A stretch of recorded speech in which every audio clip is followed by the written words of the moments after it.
everybody, Josh the RV nerd down here in Advantage 1 RV today with Chaparral front private bunkhouse with rear bedroom master suite, which is a floor plan I've always liked. It comes in just over 9,700 pounds. I've always really liked this concept because it's always kind of been a little bit baffling to me that the smallest people in the household get the biggest room in a lot of RVs. This always made a little more sense to me, especially little kids. They got knees and they can climb up and down stairs a lot better than some of us out there. The thing is too, this is a bath and a half model, and that makes it, and I mean this in no derogatory fashion, one heck of a mother-in-law suite. Also, it's an L bunkhouse, which means it could be good for not just little kids, but really tall, long kids would have a heck of a good time in this thing. There's great storage in it. There's a lot of good things going on it. I'm going to say it's a bit of a TLC special. There's a couple things you need to be aware of before we get too far along. If you watch our videos, you know that we get those points of consideration out there and right in front of you so you can make some educated decisions on your own. I'll show you what we're talking about here. And again, I think this is something if someone was putting a weekend of effort with just basically a tube of some sealant or two here or there, I think there's a lot of RV here waiting for you. This is something I could see being a good 3/4 ton tower, or something that I think could be a really good pairing for just leaving park somewhere and visiting it, kind of like, almost like an alternative to a lake cottage.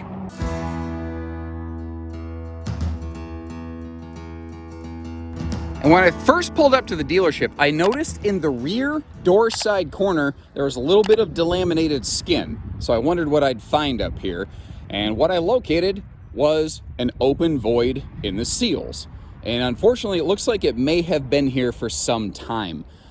You can pretty clearly see there's absolutely no denying it. There's an open void right there. Now, it's been there, I think, for a little while because all of this is gone. Now, that naturally immediately begs the question, why would you put this out for display like that? You're telling me you're not going to fix it? You need to remember, this is not an RV that we own. I know that our channel is Haylett RV, and it says it on my hat. This is our consignment store. We don't own this camper. It's like real estate. The real estate agent doesn't own the house. The real estate agent doesn't do anything to the house. They can help facilitate and arrange for people to get things done or for an inspection to be done or anything like that, but they don't own it. They can't fix it. I can't work on this. I can't touch it if the owner of this RV doesn't authorize us to do things like that. This is how they brought it in. This is how it is to be displayed, and I am simply doing my best to present you the most fair, transparent information possible. I hope you appreciate the distinction. I hope that explanation provides you some kind of clarity as to what we're looking at here. And if you're looking between that bedroom window and that baggage door, you can see the little bit of that signature on the skin that I was talking about. That's the first thing I noticed when I pulled up here. Water naturally works its way down. You know, water's lazy. It just goes wherever gravity is going to take it, kind of thing.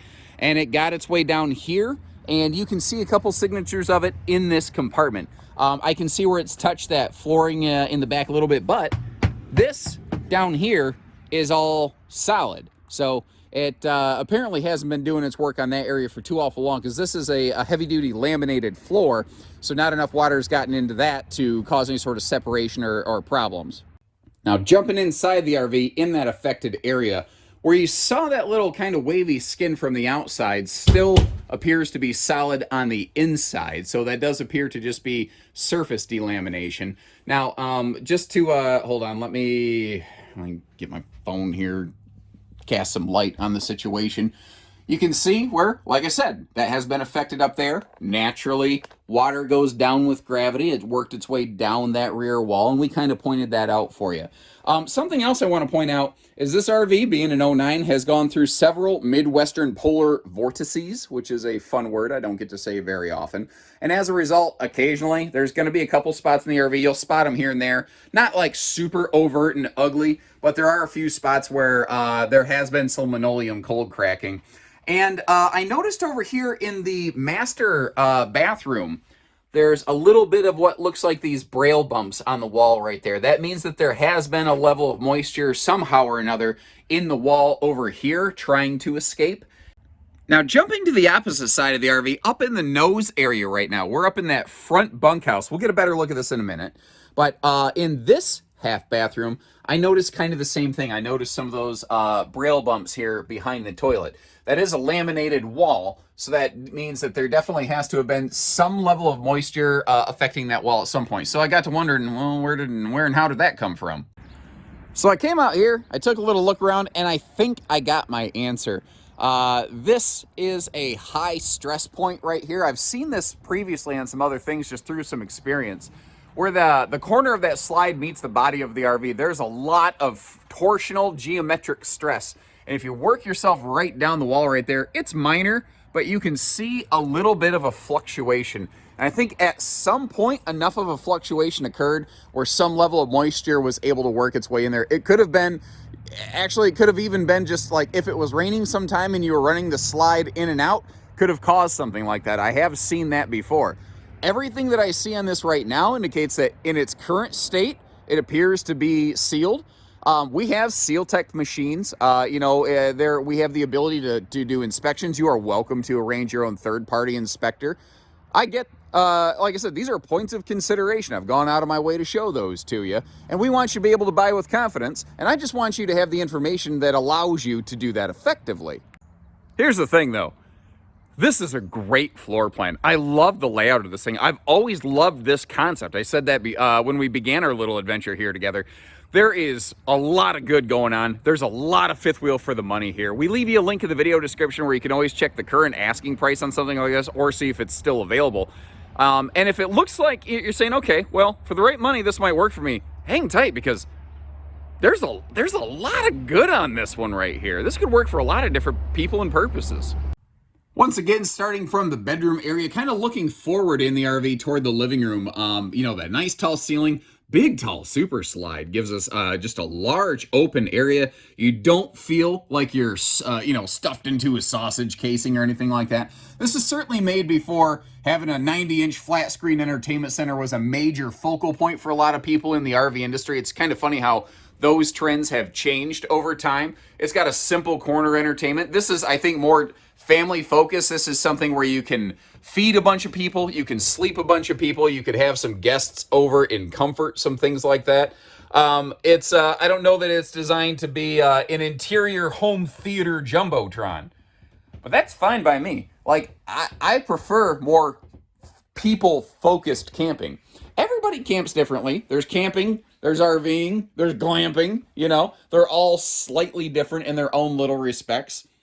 And I think there's something out there for everybody, That mirror on the wall is nice, just helps to open it up a little bit. And that giant skylight, holy cow. I do like the shade on that too, so you can close things off. Speaking of which, you do have a sliding privacy door to close off the upper deck right here. And I mean, this isn't, what's funny is this was once a very common layout that you would find in fifth wheel production. We're in a Chaparral right now. I have seen these years past from brands like Wildcat, Cougar. All your big major players had something like this. Jayco had a front bunkhouse that I really liked for a while. I really like this arrangement though. There is a lot, it's no slides in the upper deck, but there's a ton of storage here. There's a lot of sleeping and these L bunks. One of the things that I like about these is if you're noticing, these bunks are typically 72, 74 inches long. But because you're picking up roughly another 24 inches up here, you're going to have to be a power forward for the New York Knicks to have to worry about headroom and legroom here. Now, all these bunks are 220-pound rated, so, they're going to be able to hold up to... each bunk can fit an individual. My guess is if you're a little bit over that weight rating, you're probably... not going to be fitting on this width-wise anyway. I could be wrong about that, but I think that for the most part, it's going to work for a lot of people. And again, all sorts of little headboard storage for everybody. And the way that they did that, there's always headboard pocket storage here, so that if our feet do overlap a little bit, maybe we're going to toe tap just a touch, but we're not going to headbang each other. And you saw that dresser space. I love the big window over here as well. But you notice there's some TV hookups. If you wanted to, you could finagle yourself a little TV mount maybe on the wall, or a removable pedestal TV you could just set right on top of that big dresser right there. Really good storage in here. And then just like a cherry on top, remember that half bath that we looked at earlier? This right here is what kind of just made me go, ooh, oh, wow. Yeah, that's a really cool arrangement right there. Because it allows, I don't know, man, everybody's got a potty by bed now. Yeah, you know, we don't have to get up at night, worry about stairs. Nobody has to do any stairs at night. And then it's simple, but just that little sink right there, just a little sink for little kid hands. And again, and I mean this in no derogatory fashion. What an ideal mother-in-law suite or father-in-law suite. We'll just say the in-law suite, you know, to be fair. The other thing I kind of thought of is I know that there's a lot of families out there who do things like camp with adult children, maybe with special needs, perhaps some level of autism, where maybe they need a private, quiet retreat space or something like that. Like, I've met a lot of those people over the years, and you know, traditional hotel family vacations don't always work for those kind of individuals. And sometimes a private, quiet RV family getaway really does the job quite nicely. Taking a look at all the kitchen storage here, we're going to start, we'll say, down in that little vicinity. The oven, the appliances, the microwave, all that stuff looked pretty well kept.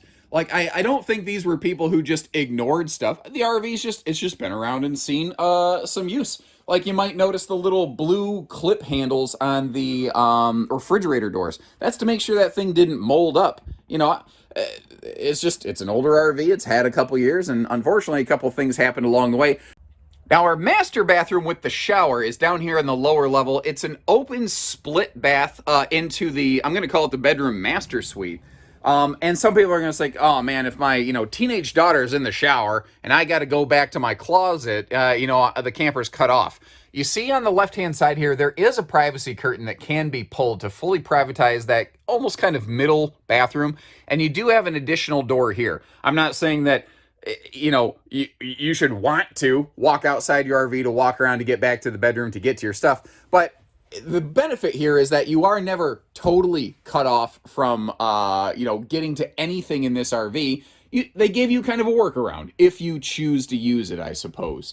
I do like the fact that, this is all privatized and closed over here. And since all of the bathroom, the master bath, the shower, this bathroom, the toilet is all down here on the main level of the RV, it is just so open, so spacious, so comfortable. As a taller person, Headroom is one of those things that I'm always looking for, and it's always kind of on my personal hit list, and this one gives me plenty of that. We got ourselves a true queen in the bed slide over here, so that means you can actually easily find sheets for this thing, and that is a deep bed slide, so you could open that thing right up. There's a lot of storage space in here as well. I'll crack that open for you in just a second, just as soon as I kind of finish getting you around and giving you a tour of everything to complete the visual. I like the layout. I've always liked this layout. It's kind of one of those things, like, everything is cyclical, and sometimes that whole feeling of like what is old is new again. It feels like there needs to be something like this, sort of dusted off, revamped, and revisited in today's more modern marketplace. That's just, I don't know, it's my 2 cents. Now, wrapping up the storage down here, remember, that is that rear pass-through. That's actually kind of where we began a lot of this. And I like how they did that there. Since this is an abbreviated upper deck that only has the bunk room there, it's only a 1-room upper deck, not a 2-room upper deck, it'll be a smaller front pass-through. So that rear pass-through is a nice addition right there. I think a very needed addition. Very smart design floor plan thing there. I checked the date code on those tires. Those are the original tires. So one of the things I would say to that is, if your intention is towing and going, I would factor in some tires into your total cost of ownership. Now, not a lot of people are going to go out of their way to do stuff and check things like that for you on a used RV. That's the extra kind of time and effort that we like to spend for you. Again, the goal of giving you all of the information we possibly can so you can make the best decision possible. The thing though, this is a great floor plan for just leaving parked somewhere and visiting, like a temporary kind of home sort of situation. If I was doing that, personally, I wouldn't worry about the tires. I'd make sure they were aired up. I would drive it slow and careful getting there, and I'd call it macaroni. But that's me. I want you to form your own opinions, do your own things.